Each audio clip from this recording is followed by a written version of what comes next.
Welcome to the Wednesday, October 25th, 2023 meeting of the Fall River Redevelopment Authority. Recording of the open session can be viewed at Fall River Government Television, www.frgtv.us.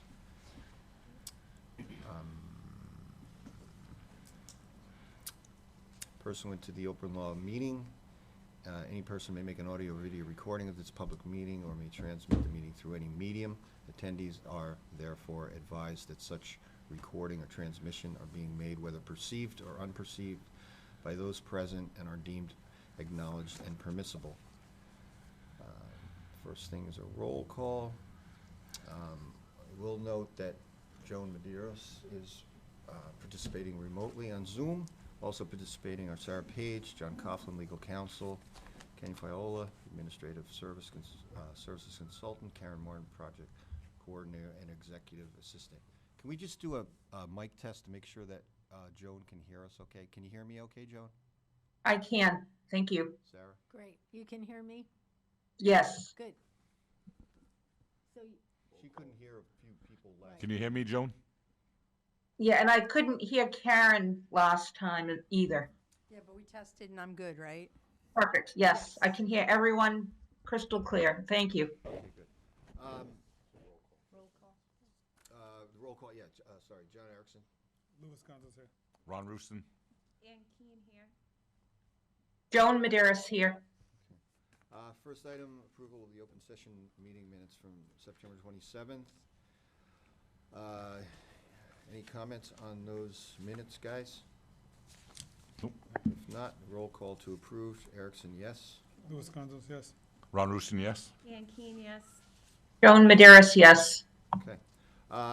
The warrant, you guys have the warrant. The total is $128,590.17. Any questions on those disbursements? No. I need a motion to approve that warrant.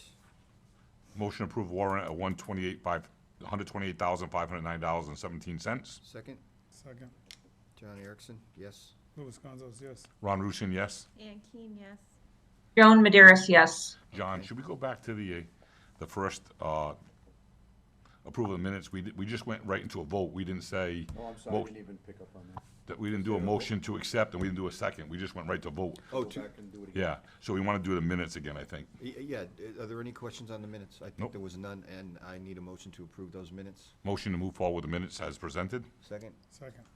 Erickson, yes. Louis Gonzalez, yes. Ron Rooston, yes. Ann Keen, yes. Joan Medeiros, yes. Thanks, Ron. You're welcome. All right, next item is administrative updates. Who wants to do that? I can. I just wanted to remind everyone that our November and December meetings are off the normal schedule due to the holidays. So our November meeting is November 14th, which is a Tuesday, and then our December meeting is December 12th, which is also a Tuesday. And Also then- included is the new meetings, right? Yeah, so Next year? I sent out a list to everyone of proposed board meeting dates, and these follow the typical things of the fourth Wednesday of the month, except for November and December, again, they're earlier due to the holidays. I didn't know if anybody had any major objections to any of these dates right off the get-go, and I can't do the April one, but the April one, Yes. okay. Do we, I think April, no, it's not. Are you out that whole week, or how much in April? I'm out the week before and through that day. Okay. That's marathon week, isn't it? The week Isn't before is the Marathon. Monday's The a 15th. holiday? Yeah, The 15th, week yeah. before is, The 15th is? April 15th, yep. Do we wanna change that date to accommodate and go to, we'd have to go into, then you're getting into almost May then. yeah, and you're already, yeah, cause that's the last Wednesday in April. We could switch to April 30th, a Tuesday. Tuesday's a good with me. I mean, it's fine too if I have to miss it. When's school vacation? Is that in April? It's the 15th, the week of the 15th. Week of the 15th. So change April 30th, 2024. Is that that's a Tuesday? So it mixes people up when we move to Tuesdays, but we end up having to move to Tuesdays because usually the Wednesday before is booked. Or, you know, like, Can't do the Wednesday before either. right, but often Wednesdays are already booked. Should But, we just look at it? Well, if we, Only if we do- can, we have enough people. if we can all do it, it's okay if we Yeah, just right, name, yeah, I mean, it's Yeah. okay if we shoot. So yeah, maybe just leave it, all right? I will Is leave that- it. Yeah, that's Yeah. fine. I just, I know I won't be here, so as Right. long as everyone else is. We will miss you. All right, then I will, confirm that with the clerk for the reserving the room, and I will let everybody know accordingly. Okay, city pier supplemental drainage, Karen's gonna, fill us in on that. Okay. The only real update I have in supplemental drainage, the work is done. He did go out and do the, engineer did go out and inspect the, installation. He had some, a couple areas where he wanted some more finer grading, and, the crew went out and they redid that, so it's 100% complete now. And, it does seem to it has definitely, doing what it's intended to do, so that is good. And his final payment was part of the warrant for this month. So that was really all I had on that. And the docks? The docks, we were substantially complete as of October 10th. There is a punch list that has a few items on it, and the two big triggers, they wanna come out and just finish everything at once, are the pile caps and the lock mechanism at that gate. I was hoping today to get a definitive answer from, Coastal as to when those pile caps are coming, but when I talked to him on Monday, he said they would be imminently in. He was hoping by the end of this week. He didn't have a firm date yet. So I'm hoping between the end of this week and next week, the pile caps will come in. He'll be able to get that lock mechanism, and then, he'll be able to get out there and finish off all the work. And, So then we can take the, Comfort Castle and the fence Yeah. out of there? the Comfort When- Castle's been used by the guys doing the passivation, so they've appreciated that it's there, so. Right, it sounds like they'll be done before the caps, Potentially, right? yeah, potentially. Where are they on payments? Have they been paid already or not yet? Who, Coastal? Yes. No, their requisition, they did not requisition anything for this month. He's just gonna do a final requisition once everything's in for the final work and his retainage and everything. So hopefully by the November meeting, it'll be 100% Perfect. complete Have requisition. you guys seen them, the docks? I've seen the photographs. They of them really, down they look there. really nice, Yep. Yeah, they do, they look Real nice. super, yeah, very nice. a quality product right there. And Sarah, did you wanna talk about Stuart Dean? sure. So Stuart Dean, at the last meeting, we weren't sure if the entire project was going to be completed, and the good news is that the passivation is going to complete the whole pier's needs, so it will all look good by the end of next week. So it's great. Yeah, Karen's seen it, I think but it looks beautiful, like what they've Oh, done. yeah. They had, when I was there, they had the whole, south section done, and they were going around the armpit to the north, and it looks beautiful, it looks brand new again, so it's nice to see that. Yes, it looks great. The Seaport Council grant, did you wanna talk anything about that? I do. So we are applying for a Seaport Council grant. It's due next Wednesday. The city grant writer, Jasmine, has been working with us on it. And I just want to describe what we're applying for and then ask you a few questions. So we're applying to put in mooring fields between the Cove and City Pier, next to City Pier where the docks are, the northern side. And we're including design of mooring fields up where the city's boat ramp is near Commonwealth Landing, and that land is owned by the state, so there will probably be a collaboration to some extent with the state. So one of the questions that remains is when we add all of these moorings, we're going to need a little dock for the rowboats and dinghies from the boats that are mooring to be able to bring their equipment onto their boat and go back and forth in a rowboat. And so we aren't sure exactly how many of those we'll need, where they'll go. So that's something that we will be exploring. This is a planning grant, I should have said that. This isn't a construction grant. This is, you can go to Seaport for planning grants, which we haven't done before. I've talked with Ellen Sabula, and we can apply for a grant that helps us test out alternatives. You know, do we want docks here, docks there? You know, we'll get a lot of alternatives and make decisions and then proceed with planning, design, and whatever permitting needs to be done. And we're hoping there won't be too much permitting, but we have a lot of design and planning work to go to quite finalize that. So what I'm hoping we can do tonight is agree that the Redevelopment Authority would be willing to provide matching funds not to exceed $60,000.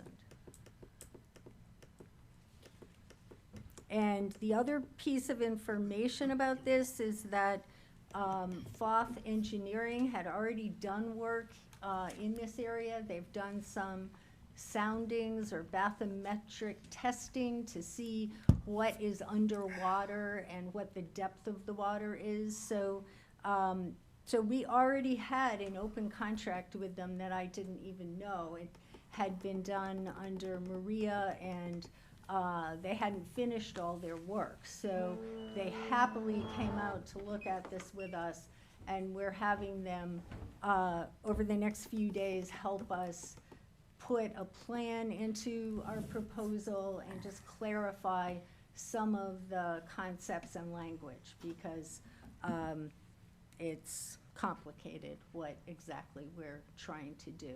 The other thing that we're doing is the peninsula. So the peninsula next to City Pier is land we own, and it's really overgrown with invasive species.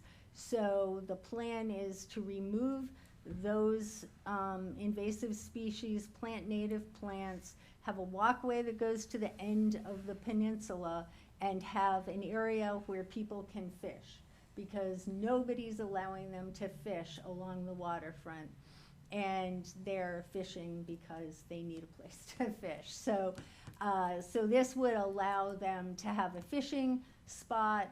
It would be another recreation spot. It would, you know, it's really kind of unsightly right now with an old fence, and it would be really great to open it up and have it be a space where people can walk and enjoy a more natural environment than the really landscaped environment of City Pier.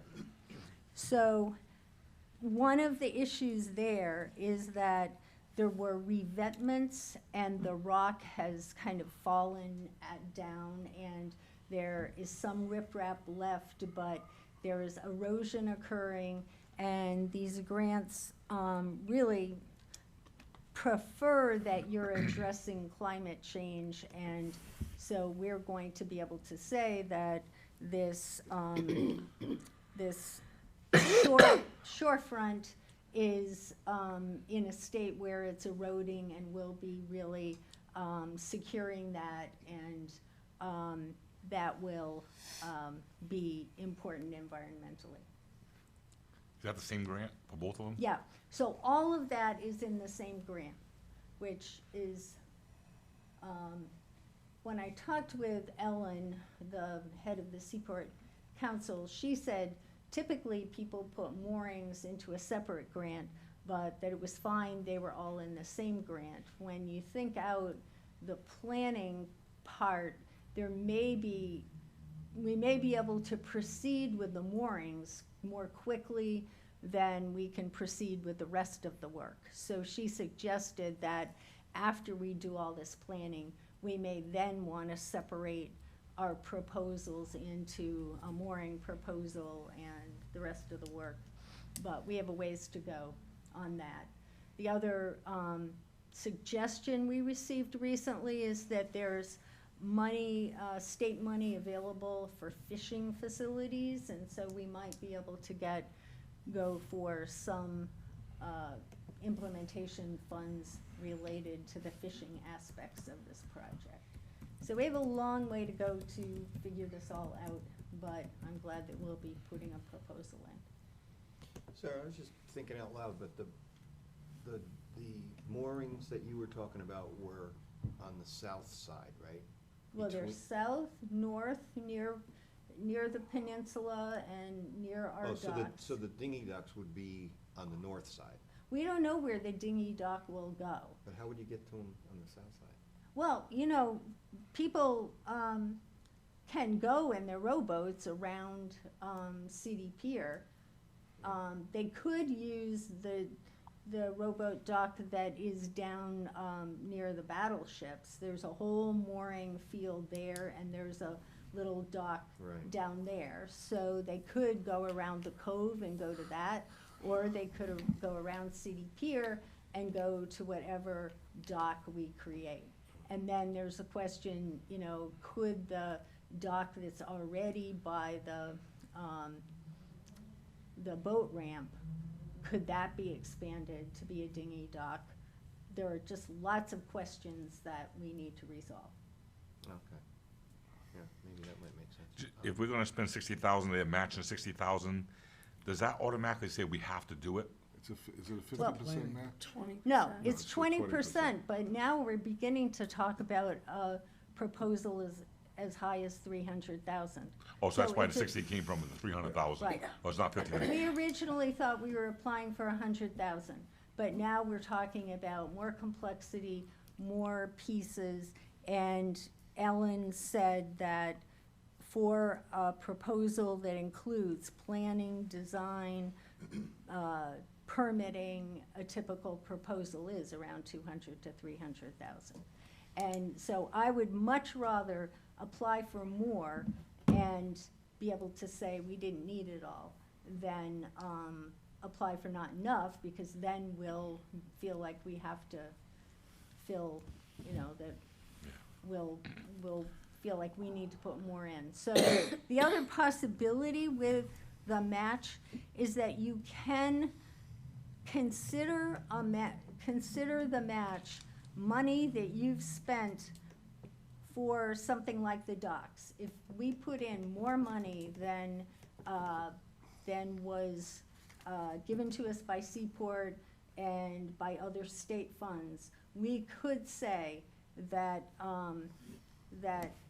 20,000 that we put into the docks should cover part of our match. We haven't done that before, but you can. She said, she reminded me of that. You can also look at in-kind services toward the match.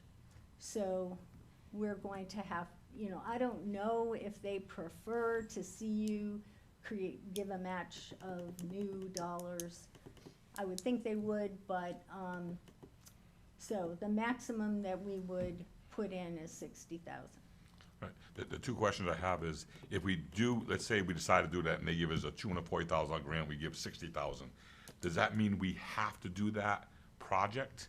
Because what the project ends up being, I'll just use a wild number, $2 million, and we can't come with $2 million to do it, would we have to pay back the 240? No. Okay. No, So it's a you grant. can, Yeah. you can do the planning and design, and we can do some piece of it, or we can decide we can't do it. She assumes that we'll go back to the Seaport Council and ask for another grant.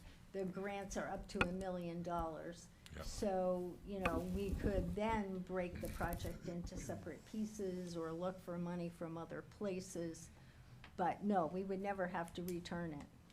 And the last question is, where the other pier is you mentioned, where they're gonna have the fishing, has that been tested for PCBs or anything where we'd be? Yeah, So it's clean?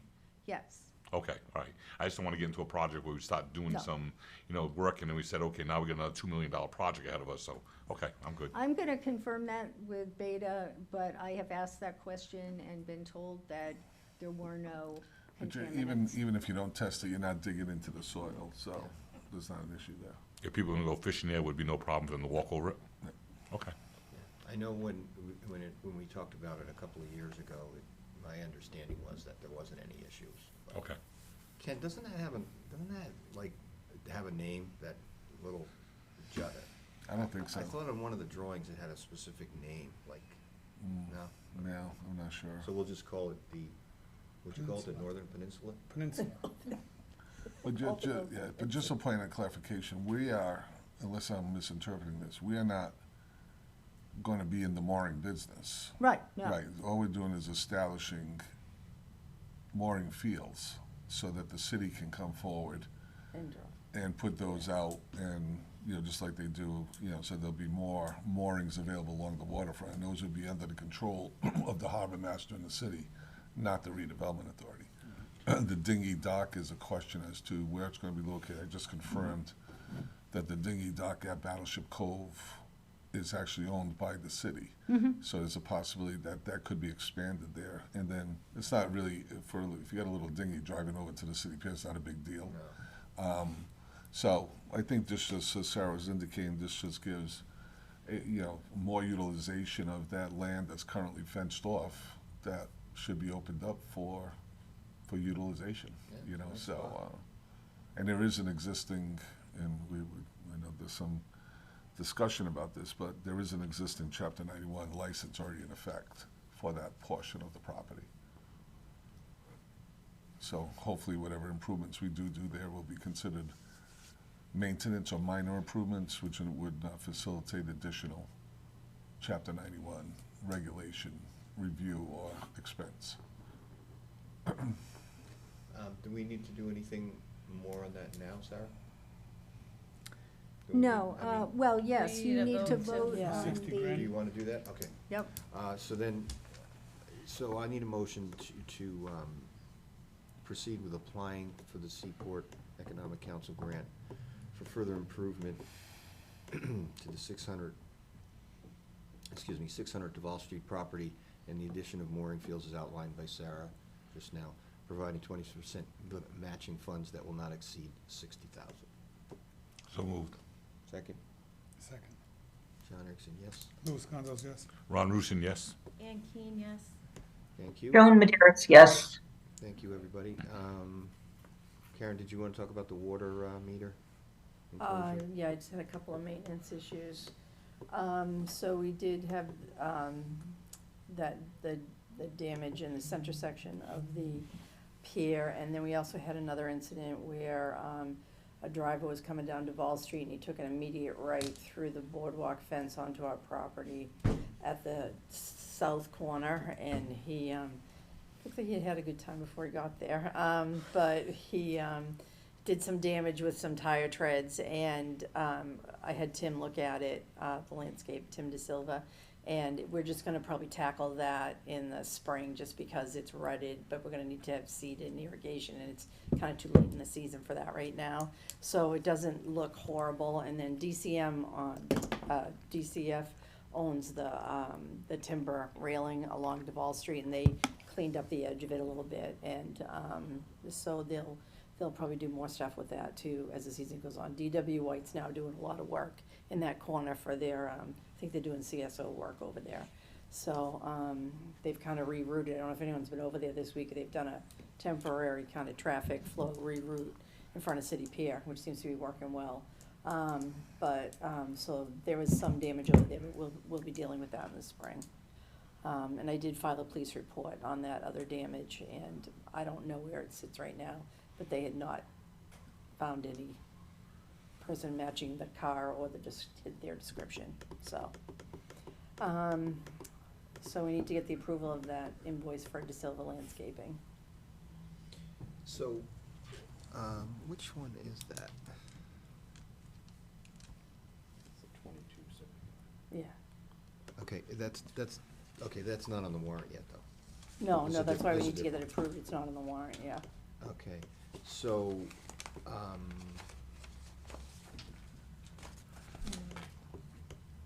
do we, So we need a motion to approve the invoice. are we gonna do that with De Silva with the snow plowing or separately? No, that'll be separate. That's separate? That's Okay. separate, So yeah. then, so I just need a motion to approve the, is it 2,500?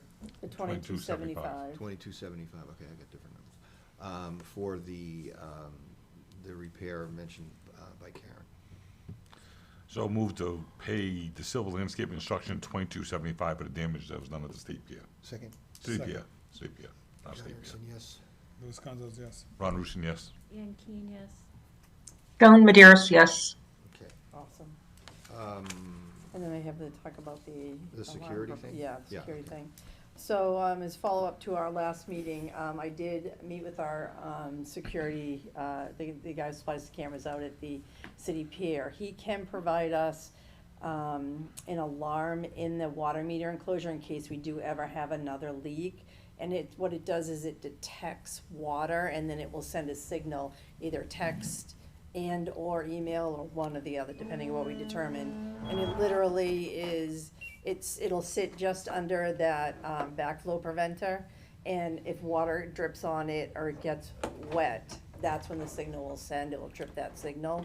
And I think it would be a worthwhile endeavor, because we lost a lot of water coming out of that last leak, and it's short money to install it. And I do think that in the long run, it will be worth it. And I haven't got the water bill yet, but I'm quite sure it's not going to be a cheap one.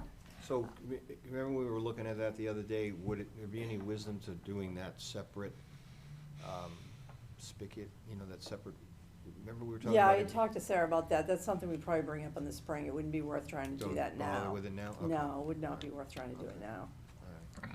All right. Cause we gotta get the water off and everything with the irrigation system, so that would be a spring startup thing. Okay, so in regards to what we just talked about, then we need And then a- there's one other component to that. Oh, there is, okay. Yeah, the other thing that, we talked about, and he included in the proposal, is, an alarm at the gate going down onto the docks. So that when it's closed at night, if anybody was really fussing with that gate, or trying to jam that lock or do anything to that lock, an alarm can go out to, again, via either text or email. It would probably go to the harbor master, and it would alarm that something's going on at City Pier. We do have the cameras, so then you could just check the cameras to see what's going on, but that may be a worthwhile thing too. The proposal for both of those alarms is $1,900.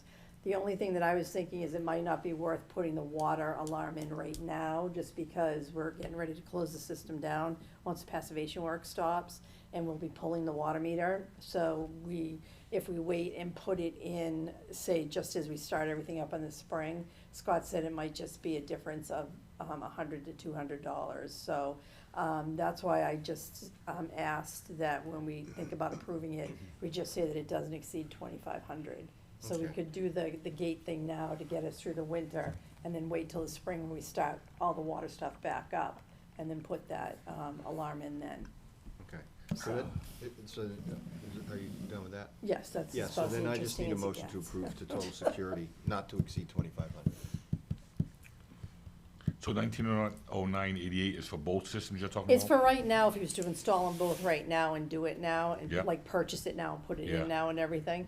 The gate one, I think we should do now as opposed to later, but I think the water one, we could do it now, but then it's just gonna sit in the winter and do nothing. I would think that once we, open it up in the spring, would be a good time to go in and do that and get it done then. And he said, he says he can't control what the price is gonna be then, but he can't imagine it being any more than like another $100 or so to get the unit. So, but his labor will stay the same.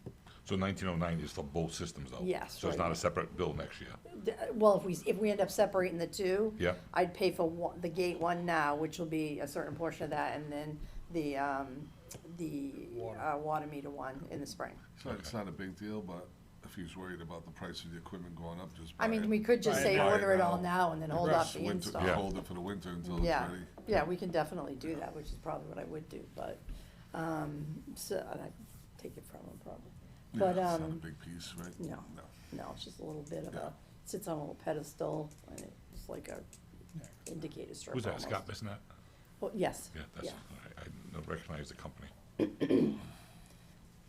So, did I get a second on that? No, he didn't second. He didn't motion yet, we need a motion. It's kinda. You wanna say it again? No, I didn't do a motion at all. I'm That's sorry. why I He had like a question. questions, yeah. Yeah, You wanna, reword that motion, and then we'll just do that one? I'm just not sure how we want to word this. So I agree that we have 1909-88, but we're holding off for half the work to be done in spring and maybe do some of it now. yeah. And then how much are we going to be paying out of this for now and then? Or does that not matter? Well, it's just not to. That doesn't matter, I had just, I 25. had just said not to, the total would not exceed $2,500. For the whole thing. Yeah, for the whole thing, just in case there's a change in the, 'Cause it but if sounds I like have to it's buy around it. $2,000. So if, Yeah, 9 seats, same thing.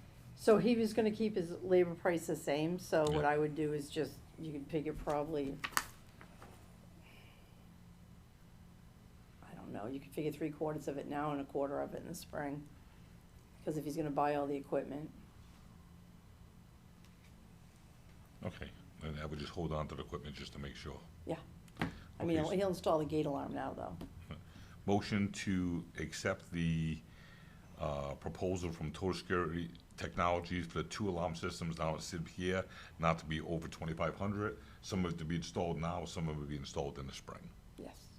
Okay, Second. John Anderson, yes? Louis Gonzalez, yes. Ron Rusin, yes? Ann Keen, yes. Joan Maderos, yes. Thank you.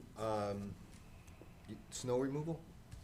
Yes, so I sent out a request for snow removal for City Pier to 4 contractors. We got 2 prices back, and De Silva, once again, he submitted the best and most qualified price. In fact, he didn't even change his pricing from last year. He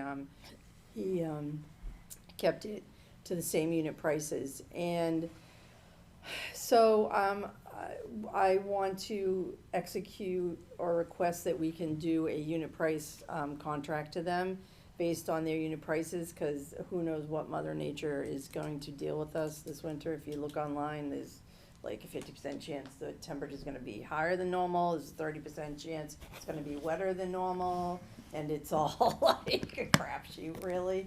So, if you just do, I would assume that depending on how Mother Nature's gonna dish it out, that we're gonna probably end up spending somewhere between $10,000 and $15,000 in, snow removal and de-icing out at the city pier.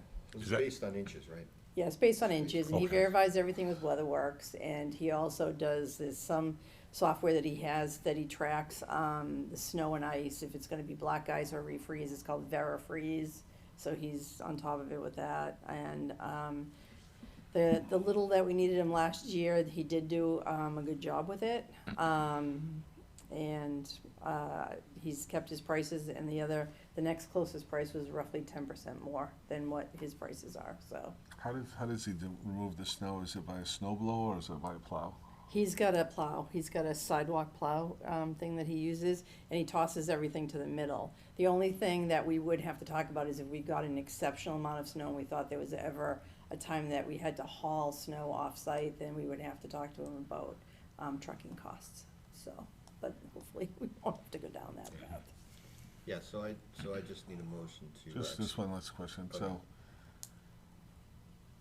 is there a certain blade he uses, a concrete blade? His is a the one that he has Yeah, is, I think it's polypropylene. okay. And it's meant to be like on On sidewalks with sidewalks. expansion joints and Okay. everything, so, They're gonna Yeah, sort we of tear talked this about up. that. yeah. Yeah, so I just need a motion to enter into agreement with De Silva Landscaping to provide snow removal and de-icing at City Pier for 2023-24 winter season at the unit prices given to Karen. So moved. Second, Second. Brian Erickson, yes? Louis Gonzalez, yes. Ron Rusin, yes? Ann Keen, yes. Joan Maderos, yes. Thank you. Let's all hope Mother Nature's kind. Let's hope the city plows the rest of the boardwalk. With what? No, because there's the boardwalk goes from Veterans Memorial Yeah. Park all the way to Heritage State Park. Heritage State Park always plows theirs. But there's sometimes that area between Veterans Memorial Park and the city pier that's unplowed. Who does the sidewalk on the city pier? Does he do that? So it's both the interior and the exterior of the pier, like that sidewalk and The one that's right on Duval Street you're talking about? the one that goes off off The the one down the boardwalk and it slope. goes by the gate to the, you know. Dock. So when he plowed last year, he did end up doing, Okay. down into, yes. Yeah, so he takes care of that. Because he so- pushes, he uses it to push a lot of his snow that way.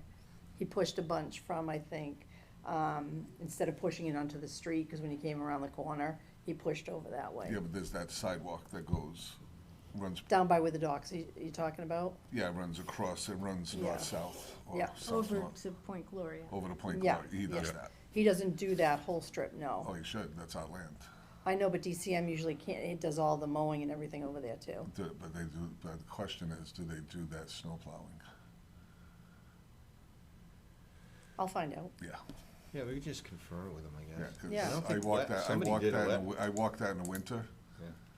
and I And can it's tell you not this, done. it's not done, yeah, It's a good point. yeah. Sorry, do you It want to shouldn't affect the unit price, it's just more. Right, it's, yeah. Just a bigger geographic area. Right. Making sure it's done. Yes, Did you- so, yeah. you knew that we were putting out an RFP for master planners, and we got 4 proposals. They all were very good, and we narrowed them down to 3 that we're going to interview, and we've set up interviews. 3 are set up for the week of the 6th, or 2 are set up, and we're still trying to set up the 3rd.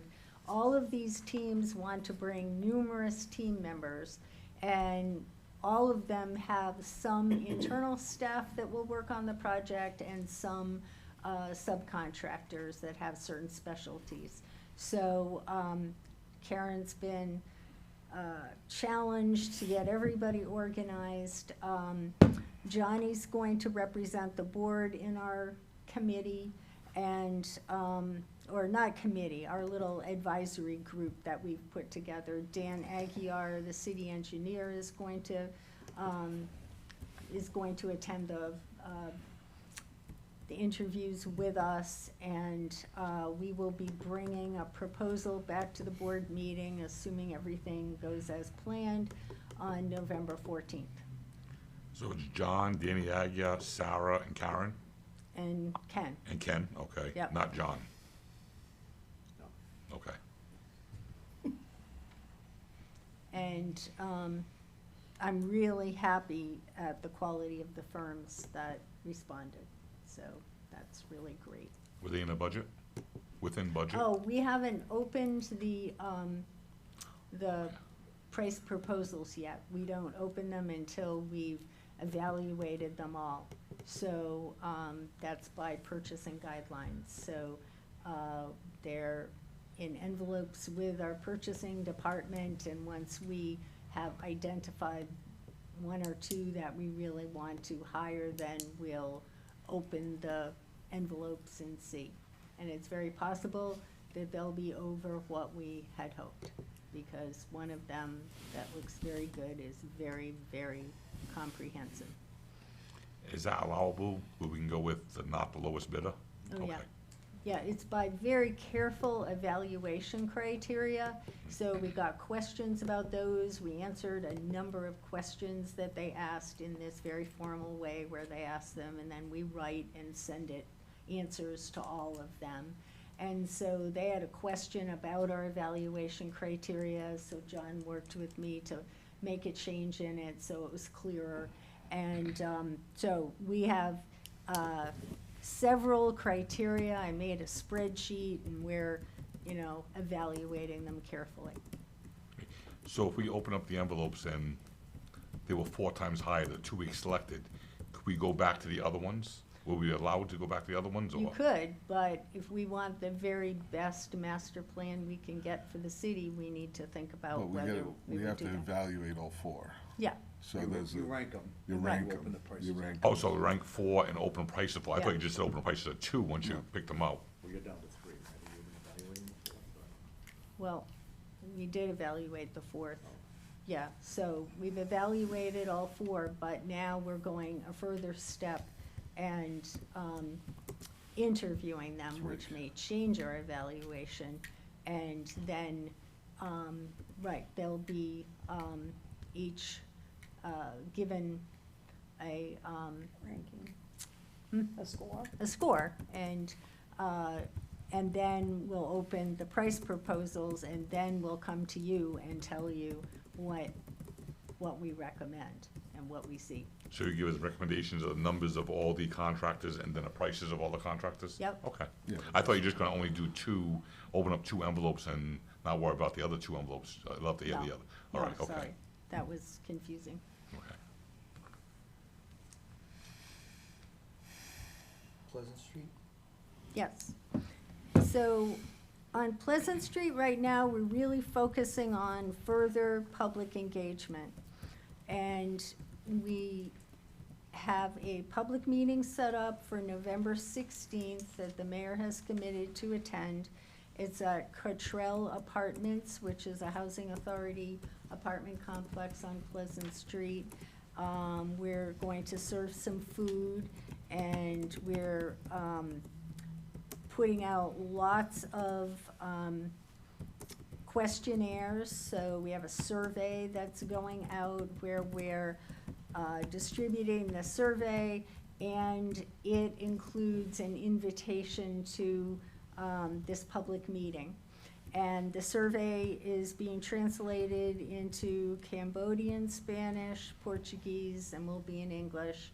And we have a QR code on it, so we will print them in different languages, but we think that people will be able to go on the QR code and do it in their language. And we're saying that your name will go into a drawing for gift certificates if you come to the public meeting, and if you send in your survey. We've gotten Pizza Time, which is a pizza parlor in kind of the middle of our target area on Pleasant Street, and the owner is part of our committee, and so they've agreed to let us put a box there with a sign, so people, if they want to, fill out a paper survey. And we haven't collected it at one of our places where we have a table and we'll actually be in person, then they can put it there at Pizza Time. And so the other thing that we've done is, it's a huge amount of work to do the amount of outreach that our committee agreed with us we should do. And one thing we really want to do is go to the loft buildings on Alden Street and understand where all those kind of younger group of people who live there, where are they going? Would they go to do they go to Pleasant Street? Would they go to Pleasant Street? So we have a number of questions, and we've asked Elena Pavid, who was the PR person in the mayor's office for 3 years. She left and is doing independent consulting and is wonderfully agreeing to work affordably, and we would be able to have her work as a consultant for us to take the loft buildings on Alden Street and use the strategy she's used before, where she would go and be there and offer coffee and do surveying in the evening. And she's going to do our social media. And so we're entering into a small contract with her to have her help us with that targeted social media and some of these pieces of the outreach that we think she'd be especially good at. She also is incredibly helpful because she's done this work in the mayor's office for years and knows everybody and has told us who to call for various pieces of the outreach. That's not contained in the consultant's contract, that outreach? No, No. we have to do it all. There's no outreach, public information Well- public hearing meetings, information outreach in the consultant contract? She She's almost billed her whole contract, and it always assumed that she would come to the meetings and that she would develop the materials. But we're expected to do all of the, going out to housing developments. And, at our last meeting, we really expanded the level of outreach that we're trying to do. And so Karen and I can't do it within the time frame without some assistance, and it isn't covered in the contract. And we'll run into the same thing with the master planners. They'll do the materials, they'll come to the sessions, but we're gonna have to find the people in Fall River to really Well, come to there's- them. Okay, I mean, she isn't going to provide it. I and- understand, but, okay. I mean, that's the problem. When you have consultants come from out of town, they really aren't going to do the level of outreach. So what that- type of, I guess the question is, there's outreach and then there's significant outreach. Right. We're doing deep, significant outreach Okay. now. That's the issue. We're gonna go sit at, DSO, Huh? DSO, deep significant. Yeah, I just, it'll be interesting to see what the turnout is. Yeah. Right, because well, it's a lot. by law, and John, correct me if I'm wrong on this, there's issuance of notices, there's issuance of this, there's really no statutory requirement as to the depth of the outreach you're required to do. Well, you were on the meeting that we had, recently, the last Wednesday night meeting, I think. No, I was not there. Okay, so the committee threw out that we should get far more comprehensive surveying done to really cover many different facets of the neighborhood, and we should have really serious efforts to get much broader input. So a lot of the work we're doing is surveying. So Karen's gonna go to the health center in the Flint and sit there with a table and try to get people to fill out the surveys. And we're going to lots of different places, but we also need to do the social media, and Elena did it for us the last time we had a big public meeting because she was in the mayor's office. And she's really good at it, and that was part of what we hired her to do. And what does the survey consist of? I can send it to you. It's a number of questions about, do you go to Pleasant Street? If not, why not? There's a map of our target area, and it has some open-ended questions that say, what is missing in this neighborhood that you would like to see? Is that for the urban renewal plan, or is that for the other aspect of the development? For all of it, but it is for the urban renewal plan, and it should address the MIPA, it also will buttress our argument with MIPA that we've really done significant outreach. But it's for both the urban renewal plan and the revitalization plan, and it will certainly be helpful and will show our voting part, when we submit our urban renewal plan, we can show deep engagement. Is the finish date on this November 16th? That's the last day of this? So you're gonna do all this before November 16th and Well, finale on We'll November probably 16th? still do we can keep doing surveying after the 16th, if we feel that we still haven't gotten enough, and I would imagine people may fill their surveys out and get them in after the 16th, but our primary focus is the 16th. So when's this special girl, when is she starting? She started already, or? Yeah, she started, well, we had a meeting with her, and so she'll be working with us for 3 weeks. 3 weeks, basically. okay. So basically to November 16th almost? Yeah. Okay. Do any of you know her? No. She's very competent. What was the cost? My experience with her, she's very competent. We're saying that we would do a contract. We think that it won't exceed 3,000, but we're wanting to not exceed 5,000 if necessary. Okay. She's nowhere near the cost of the consultants that we typically use. Does she get approval from you on anything she's doing and Yeah. the cost of it? Okay. You need to vote on that? Yeah, I need a motion to execute an agreement with Elena, not to exceed 5,000 for the above referenced services, consulting services. Up to 5,000, is that what you're saying? Not to exceed 5,000. Luena or Linda? Elena. Elena. So make a motion that we allow Elena to be our special, what's the exact word for that called, special?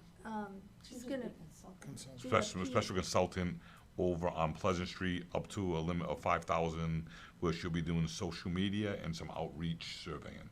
Thank you. Second. Second. John Erickson, yes. Louis Gonzalez, yes. Ron Rusin, yes. Ann Keen, yes. Joan Maderis, yes. Thank you.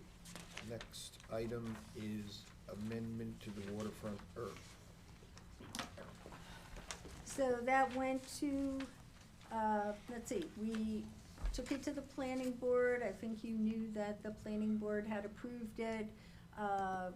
We took it to a city council meeting. They referred it to finance, so we took it to a second, we took it to the finance committee, and then after that, the city council voted unanimously on the amendment, and it's now been sent to Housing and Community, Housing and Livable Communities, HLC, and they had gotten a draft of it, so we hope that they'll approve it quickly. And they've been informed throughout the process, so we hope that that should be quick. And that's the gas company to the gas station, what we're talking about, Well, to the Includes the gas property. station. including the gas station, Yeah. yeah, okay. And then for Commerce Drive, we have a party potentially interested. I went out and showed them the property the other day and gave them a number of documents we have. And it may be too high a price for them. And we think that we want to hire a realtor to help us market it. And I talked with John about it. We'll need to put it out to RFP, but we can put it out to RFP in a similar way to the master plan, where it's based on our evaluative criteria, not on the commission that they, well, I mean, that would be taken into account. We'll be asking what percentage commission, what other costs would they be charging, so we'll be able to compare different realtors who give us a proposal. And we'll reach out to a number of them. So would that be, 'cause I thought the price was high, being a realtor. Right. I looked at it, and Ken disagreed with me. He thought, Well, I didn't disagree, I'm just, being a realtor, I can understand why you say it would be high, but it's based upon comps. yeah, So, and that's, the comps may be skewed because of the land sales in the technology park or other land sales in that area. The land's, industrial land's expensive right now. it's just that with that, how you get into it and what land you can actually use. Right. I don't know if that was taken into total consideration in that appraisal, It and was. that's the reason why it was? Supposedly, that's why you do the appraisal. They're gonna, an appraisal's based upon a fair market value, based upon the land and its configuration. Yeah. So if we do hire a realtor, is it also gonna be saying, what price do you think this is worth? Or are we just gonna go by our appraiser and start the price there? Well, there are a couple of things we could do. We could have it reappraised and see if someone else came up with a different number. We can have a realtor say, well, I would never market it for more than X, and Yeah. go to the state and say, you know, we have a difference here, and do we need to get it reappraised? Can you accept this argument for why it needs to be less? So that certainly will all come up when we start working with somebody. Is there still a sign up there? There is not a sign. It was taken down. But this person found us because they looked so intensely at the property, they found that the sign had been slipped next to an electric box, and they found Mark Brown's sign, called him, he referred them to me. So that really brings up the point that we've gotta have a sign out there, and we were thinking we would put a sign out to call us, but it may really make sense to have a commercial realtor really out there for us. So what happens if this party that contacted you wants to move forward? Is Brown entitled to? No, he just kinda does this as a friend. You just forward the information. Yeah. There's no contract. No, okay, yeah. No, Well, they No. all start out as friends until it comes to closing. no, yeah, I think he's done. I would, so the issue there, Ron's making a good point, but you can make a hardship argument to DHCD saying that the appraised value does not reflect the developable components of that property. Right. We did the same thing when we did, Main Street Textiles. There were premium development costs associated with that property that were not reflected in the appraised value, because there was a lot of ledge there. And we reduced the appraised value based upon the amount of ledge that had to be taken out in order to make that property work. So there, in this property here, you got the wetlands which are impacting the property because it's not contiguous. So I think you can make an argument based upon that, and you can get DHCD's approval Right, for a less of a sales price based upon some of the right. factors that it is. You would have hoped that those were taken into account with the appraisal. But, industrial, there's a new high water mark. We sold the land in the technology park at 180,000 per acre. But that was a nice piece, great access without wetlands on it. No, there's wetlands, there was Yeah, all but- sorts of environmental challenges. There were But- turtles, there were a whole Yeah, bunch of it's a things mess. there. But that was developable acres, and it didn't include the wetland. No, but this is mostly developable. You got a wetland portion there, but you got Yeah, a but- developable parcel there. Right, but he was counting the upland that you can barely reach, so Well, that, but there that's is a an way to issue. reach it, and I think that's maybe the fault of that appraisal, because there is a way to reach it, even if you use it for storage, or you fill in 5,000 square feet, which fall into the Right. DEP limit, and you got access to it. So that's kind of what his appraisal assumes, is that you're Right. figuring out how to Right. use all the upland. So, but I do think you can make an argument for it, so, if they get an offer, then see what that is, and then take it to the next step. Mm-hmm. All the DHCD, it's not DHCD anymore, It's it's HLC. EOHOLC, it's something, Executive Office of Housing Housing and and Livable Livable Communities, So right? it's EOHLC, EOH. but people are calling it HLC. HLC, no, I'm not. Was that about a year ago we got No. that appraisal? Huh? When Oh, was yeah. that?